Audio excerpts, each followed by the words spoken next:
Hello hello hello, आपका स्वागत है। मैं हूँ आपका विकास सर और आज हम चालू करेंगे मैट्राइसेस मैथ्स 1 का सेकेंड चैप्टर।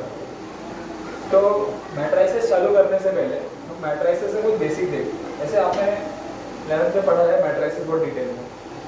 चलो मैट्राइसेस स्टार्ट करते हैं। तो मैट्राइसेस पहले होता क्या है वो देखो। पहले मैट्रिक्स क्या होता है। मैट्रिक्स होता क्या है कि मेरे पास यहाँ पे मैट्रिक्स को हम डिनोट कैसे करते हैं। जैसे कि मैट्रिक्स को डिनोट करते हैं ओपन और क्लोज स्क्वायर ब्रैकेट से।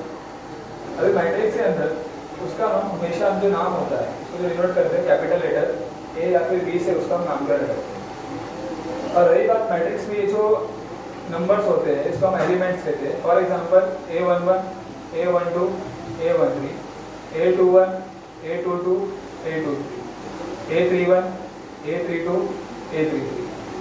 मैट्रिक्स में बच्चों इंपॉर्टेंट होता है कि आपको सबसे इंपॉर्टेंट है कि रो और कॉलम समझना है।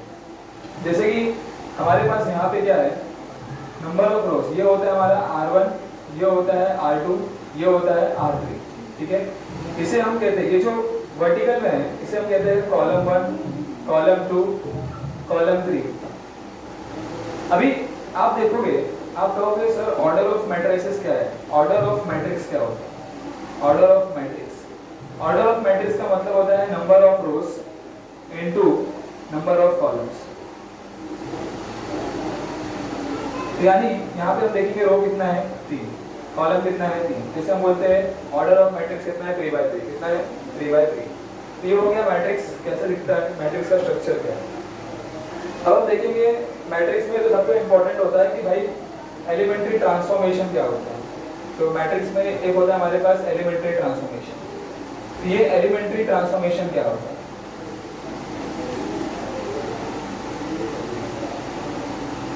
एलिमेंट्री ट्रांसफॉर्मेशन दो टाइप का होता है। एक होता है एक रोज को ट्रांसफॉर्म करना, एक होता है कॉलम्स को। ट्रांसफॉर्म करने का मतलब क्या होता है, इंटरचेंज करना। जैसे हम रो और कॉलम्स को जब इंटरचेंज करते हैं इसे हम क्या कहते हैं, एलिमेंट्री ट्रांसफॉर्मेशन कहते हैं। इंटरचेंज करते हैं, इंटरचेंज करते हैं किसे, नंबर ऑफ रोज को, और यहाँ पे किसे इंटरचेंज करते हैं, कॉलम्स। एग्जांपल सर एक एग्जांपल ले लो। चलो एग्जांपल देख लेते हैं। यहाँ पे मान के चलो मेरे पास एक मैट्रिक्स है 2x2 का मैट्रिक्स ले लेता हूँ। छोटा सा एग्जांपल ले लेता हूँ। यहाँ पे मेरे पास एलिमेंट है 2, 4, 1, 3। अभी मुझे ये मैट्रिक्स क्या है, नंबर ऑफ रो कितना है 2, नंबर ऑफ कॉलम कितना है 2। तो बोलेंगे 2x2 का मैट्रिक्स। इस मैट्रिक्स को मैं यहाँ पे बोल रहा हूँ, आप एक काम करो, रो 1 को इंटरचेंज करो रो 2 से, रो 1 को इंटरचेंज करो रो 2 से। तो आप बोलोगे सर रो 1 तो ये होता है, रो 2 तो ये होता है। कुछ नहीं करना है आप लोग क्या करना है, रो 2 को ऊपर लेके जाओ, रो 1 को नीचे लेके आओ। तो यहाँ पे ए क्या होगा, मैट्रिक्स चेंज होगा। तो यहाँ पे हम जाएंगे 1, 3 ऊपर चला गया और 2 और 4 नीचे आ गया। अब यहाँ पे इक्वल टू नहीं डालना, इक्वल टू हम नहीं डालेंगे, यहाँ पे हम डालेंगे इक्विवेलेंट। इक्वल थोड़ी ना है, वो इक्विवेलेंट है। ठीक है, यहाँ पे इक्विवेलेंट का साइन डालना, अदरवाइज गलत हो जाएगा। तो ये हो गया हमारा एक मैट्रिक्स का स्ट्रक्चर देख लिया। फिर हमने देखा एलिमेंट्री ट्रांसफॉर्मेशन। अभी हम यहाँ पे देखते हैं टाइप्स ऑफ मैट्रिक्स। सो अभी हम टाइप्स ऑफ मैट्रिक्स देखते हैं। पहला हमारे पास है रो मैट्रिक्स। रो मैट्रिक्स क्या है कि मेरे पास यहाँ पे जब सिंगल रो होता है इसे हम रो मैट्रिक्स कहते हैं। सिंगल रो, जैसे यहाँ पे देखो सिंगल रो है, कॉलम 3 है, कॉलम कितना भी हो सकता है बट रो हमेशा सिंगल होगा। कॉलम मैट्रिक्स की बात करें तो यहाँ पे हमारे पास सिंगल कॉलम होता है। स्क्वायर मैट्रिक्स, स्क्वायर मैट्रिक्स क्या होता है, स्क्वायर मैट्रिक्स मतलब वो मैट्रिक्स जहाँ पे नंबर ऑफ रोज और नंबर ऑफ कॉलम्स इक्वल होता है। जैसे यहाँ पे देखो नंबर ऑफ 3 है तो नंबर ऑफ कॉलम्स भी कितना है 3। अगर नंबर ऑफ रो 2 है तो नंबर ऑफ कॉलम भी कितना होना चाहिए 2 होना चाहिए। इसे हम स्क्वायर मैट्रिक्स कहते हैं। फिर आता है हमारे पास यहाँ पे अपर ट्रायंगुलर मैट्रिक्स। अपर ट्रायंगुलर मैट्रिक्स का मतलब क्या, जैसे कि आपके पास एक मैट्रिक्स है, इसको हम क्या कहते हैं, डायगोनल एलिमेंट। क्या कहते हैं, डायगोनल। ये जो एलिमेंट होता है इसे हम कहते हैं डायगोनल एलिमेंट। ये 1, 3, 5 इसे डायगोनल एलिमेंट कहते हैं। डायगोनल एलिमेंट के नीचे देखो, अपर बोला नाम तो कंफ्यूज नहीं होना है यहाँ पे आपको। अपर ट्रायंगुलर मैट्रिक्स का मतलब होता है आपको नीचे डायगोनल के नीचे क्या लेना है, आपको पूरा 0 बनाना है। ऊपर चाहे कुछ भी रहे डायगोनल के। फिर एक होता है हमारे पास आइडेंटिटी मैट्रिक्स और जिसे हम यूनिट मैट्रिक्स भी कहते हैं। आइडेंटिटी मैट्रिक्स और यूनिट मैट्रिक्स का मतलब क्या होता है? ये एक तरीके से क्या है मालूम है, यहाँ पे क्या होता है, डायगोनल एलिमेंट 1 होता है, क्या होता है 1, और बाकी सब क्या होता है, नॉन डायगोनल एलिमेंट क्या होता है 0 होता है। फिर यहाँ पे हम देखेंगे lower triangular matrix. Lower triangular matrix का मतलब क्या होता है, अपर ट्रायंगुलर मैट्रिक्स में क्या होता था, नीचे 0 बनाना था। लोअर ट्रायंगुलर मैट्रिक्स में हमें क्या करना है, डायगोनल एलिमेंट है, इसके ऊपर 0 बनाना होगा, इसके ऊपर 0 होना चाहिए और नीचे चाहे कुछ भी रहे, 0 रहे कुछ भी रहे। तो ये हो गया हमारा कुछ टाइप्स ऑफ मैट्रिसेस। अभी हम जो बचा हुआ है वो भी देख लेते हैं।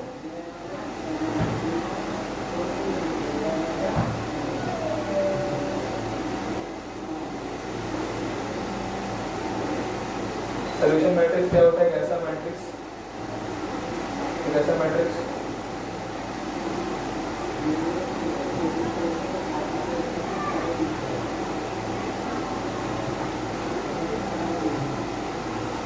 इसका डिटरमिनेंट हमेशा क्या होना चाहिए,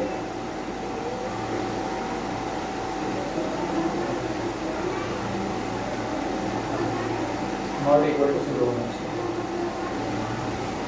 इक्वल टू 0 होगा ये सॉल्यूशन मैट्रिक्स, और नॉट इक्वल टू 0 होगा ये हो जाएगा नॉन सॉल्यूशन मैट्रिक्स।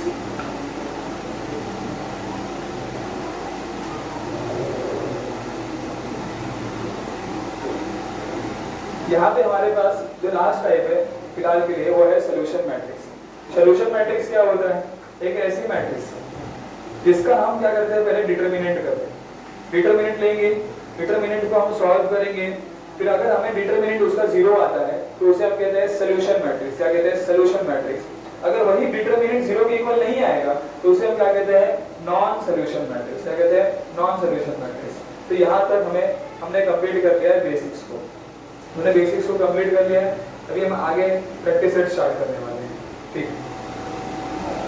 अभी एक्सरसाइज 2.1 का हम कुछ क्वेश्चंस देख लेते हैं। जैसे कि हम पहला अभी क्वेश्चन देखेंगे सेकंड वन वाला। सेकंड वन क्या है, मेरे पास एक मैट्रिक्स दिया है, इसने कहा है कि भाई आपको ना ट्रांसफॉर्मेशन करना है, क्या करना है, रो 1। देखो यहाँ पे किसमें चेंज करना है, रो 1। रो 1 में क्या चेंज करना है, रो 1 माइनस रो 2 करना है। रो 1 में रो 1 माइनस रो 2 करना है। कैसे करोगे, रो 1 किधर है, ये वाला, रो 1 ये, रो 2 ये, बराबर। अभी यहाँ पे हम क्या करेंगे, चेंज करेंगे, इक्विवेलेंट करेंगे। हम कहेंगे इसे चेंज नहीं करना है, उसको एज इट इज लिख दो, 2 5 4 एज इट इज लिखो। अब रो 1 माइनस रो 2 करो। रो 1 क्या है, 1, 1 minus 2, 1 minus 2 minus 1, minus 1 minus 5 कितना हो गया, माइनस 6, 3 माइनस 4 कितना हो गया, माइनस 1 हो गया, ठीक है। फिर यहाँ पे ये हो गया क्वेश्चन सॉल्व। फोर्थ क्वेश्चन देखेंगे तो फोर्थ क्वेश्चन में क्या बोला है कि भाई आपको पहले मैट्रिक्स को, इस मैट्रिक्स में कॉलम 2 में आपको 2 से मल्टीप्लाई करना है। तो कॉलम 1 यहाँ पे, कॉलम 2 यहाँ पे, कॉलम 3 यहाँ पे। कॉलम 2 में आपको मल्टीप्लाई करना है 2 से, तो आप एक काम करो, 2 से मल्टीप्लाई करो, 2 से मल्टीप्लाई करो तो क्या हो जाएगा, 1 0 as it is. First column as it is, third column as it is, because इसमें चेंज नहीं करना है तो वो एज इट इज रहेगा। सेकंड कॉलम में चेंज करना है तो 2 2 से कितना हो गया, 4, और यहाँ पे 2 1 से कितना हो गया, 2। इसे हम स्केलर मल्टीप्लिकेशन ऑफ मैट्रिक्स भी कहते हैं। क्या कहते हैं, स्केलर मल्टीप्लिकेशन ऑफ मैट्रिक्स भी कहते हैं। इसके बाद आता है हमारे पास बी। बी में वही काम करना है, रो 1 में 3 से माइनस 3 से मल्टीप्लाई करना है। रो 1 यहाँ पे है, इसको इस पूरे रो 1 को माइनस 3 से मल्टीप्लाई करेंगे तो क्या हो जाएगा, minus 3 into 1 minus 3, minus 3 into 0 0, minus 3 into 6 minus 6। अभी इसने बोला है कि आपको यहाँ पे क्या करना है, ए और बी का जो न्यू मैट्रिक्स है उसका एडिशन करना है। तो न्यू मैट्रिक्स से ए और बी, इसका एडिशन करेंगे तो क्या होगा, इसका एडिशन करेंगे तो क्या होगा, आप इसका एडिशन कीजिए। देखिए वो एडिशन कैसे करेंगे, करस्पॉन्डिंग एलिमेंट्स, 1 माइनस 3 कितना हो गया, माइनस 2, 4 प्लस 0 कितना हो गया, 4, माइनस 1 माइनस 6 कितना हो गया, माइनस 7, 0 प्लस 2 कितना हो गया, 2, 2 प्लस 4 कितना हो गया, 6, और 3 प्लस 5 कितना हो गया, 8। ये हमारा आंसर है, एडिशन ऑफ न्यू मैट्रिक्स, ठीक है। क्वेश्चन नंबर 7 में दिया है, use suitable transformation on given matrix 1 2 3 4 to convert into an upper triangular matrix, यानी दिए गए मैट्रिक्स को आपको अपर ट्रायंगुलर मैट्रिक्स में कन्वर्ट करना है। मैंने आपको सिखाया था अपर ट्रायंगुलर मैट्रिक्स क्या होता है। जैसे मैं यहाँ पे मैट्रिक्स का नाम नहीं दिया तो मैं यहाँ पे बोलेंगे लेट ए, मैट्रिक्स क्या हो जाएगा यहाँ पे, मैट्रिक्स हो जाएगा 1 2 3 4।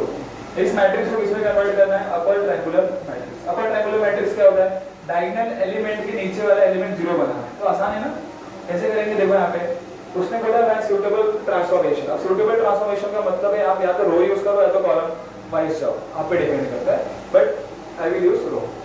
तो यहाँ पे देखेंगे क्या हो जाएगा, हम क्या करेंगे, चेंज किसको करना है, यहाँ पे 0 लाना है, तो रो 2 में चेंज करना है। रो 2 में क्या करें, अगर मैं रो 1 में यहाँ पे 3 से मल्टीप्लाई कर दूं और 3 - 3 0 कर 3 - 3 कर दूं तो 0 हो जाएगा, हो जाएगा।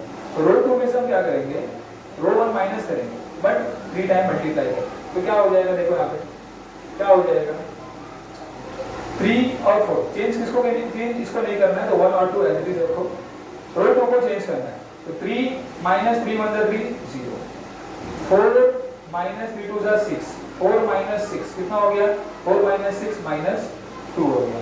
तो ये आ गया हमारा, देखो 0 बन गया। So therefore it is an upper triangular matrix, ठीक है। और यहाँ पे हमने एक्सरसाइज 2.1 कवर कर लिया है। हालांकि एक्सरसाइज 2.1 बहुत इजी है, आप बाकी के बचे हुए सम्स कर सकते हो, ठीक है। अभी हम आगे बढ़ते हैं। एक्सरसाइज 2.1 हमने खत्म कर लिया है, ठीक है। बचे हुए क्वेश्चन आप लोग कर लेना। एक्सरसाइज 2.1 2.2 पे आते हैं। एक्सरसाइज 2.2 पे आपको बेसिकली पढ़ना क्या है कि लाइक पहले हमें इसमें क्या होता है, कोफैक्टर निकालने बोलेगा, फिर आपको बोल सकता है कि पहले माइनर निकालेंगे, माइनर से फिर हम कोफैक्टर निकालेंगे, कोफैक्टर से कोफैक्टर का मैट्रिक्स निकालने बोलेगा, कोफैक्टर मैट्रिक्स मिलेगा तो बोलेगा आपको भाई एडजॉइंट मैट्रिक्स निकालो, एडजॉइंट मैट्रिक्स मिलेगा तो आपको बोलेगा इनवर्स निकालो। ये एक स्टेप है, इसको फॉलो करना है। यहाँ पे हम क्या करेंगे, क्वेश्चन के साथ बेसिक कवर करते हैं, ठीक है। तो क्वेश्चन के साथ चलेंगे तो ज्यादा क्लियर होगा। पहला क्वेश्चन है find the cofactor of the element of the following matrix. क्या निकालना है, कोफैक्टर निकालना है। पहला क्वेश्चन है कि लेट, चलो मैट्रिक्स का नाम नहीं दिया है तो आप मैट्रिक्स का नाम सपोज कर लो खुद से। तो पहला क्वेश्चन यहाँ पे है लेट ए, एक मैट्रिक्स है, मैट्रिक्स दिया है आपको -1 2 -3 4। करना क्या है आप लोग को, यहाँ पे माइनर, यानी पहले आप क्या करोगे, माइनर निकालोगे, उसके बाद आप क्या करोगे, कोफैक्टर निकालोगे। What we have to find out, we have to find out this cofactor of the given matrix of the element. तो माइनर क्या होता है, देखो पहले हम क्या निकालेंगे, माइनस। अब माइनस क्या होता है, -r। तो माइनस को हम डिनोट कैसे करते हैं, चलो उससे पहले यहाँ पे देखो मैट्रिक्स में ये कौन सा एलिमेंट होता है, पहला एलिमेंट A11, ये होता है फर्स्ट रो सेकंड कॉलम, नीचे आ गया सेकंड रो फर्स्ट कॉलम, और ये जो होता है सेकंड रो सेकंड कॉलम, ठीक है। ये मैंने इसका पोजीशन दे दिया। माइनस कैसे निकालेंगे, आप लोग का यहाँ पे ध्यान होना चाहिए। तो माइनस निकालने का मतलब, पहले हम माइनस किसका निकालेंगे, माइनस को डिनोट करते हैं m से। मैंने कहा कैपिटल है, मुझे निकालना क्या है, M11। क्या निकालना है, M11। तो M11 कैसे निकालेंगे, अच्छा A11 है ना यहाँ पे, जैसे M11 M1 A1 यहाँ पे, तो ये जो पूरा कॉलम इसको हाइड करेंगे और ये पूरा रो इसको हाइड करेंगे, क्या बचेगा 4, क्या बचेगा 4। तो M11 क्या आ गया 4, M11 निकालना है, इसके सामने एलिमेंट क्या आ गया 4। M12 कहाँ पे, ये है M12, देखो दिख रहा है। M12 निकालना है तो ये कॉलम को हाइड कर दो और ये रो को हाइड कर दो, तो इसके सामने क्या आ गया -3। फिर आपको निकालना है यहाँ पे M21, क्या निकालना है M21 किधर है, ये पोजीशन। तो -3 वाला पूरा कॉलम गायब करो और -3 वाला पूरा रो गायब करो, तो इसके सामने जो बच गया यहाँ पे क्या बचेगा आपका M21। और यहाँ पे देखेंगे M22 क्या है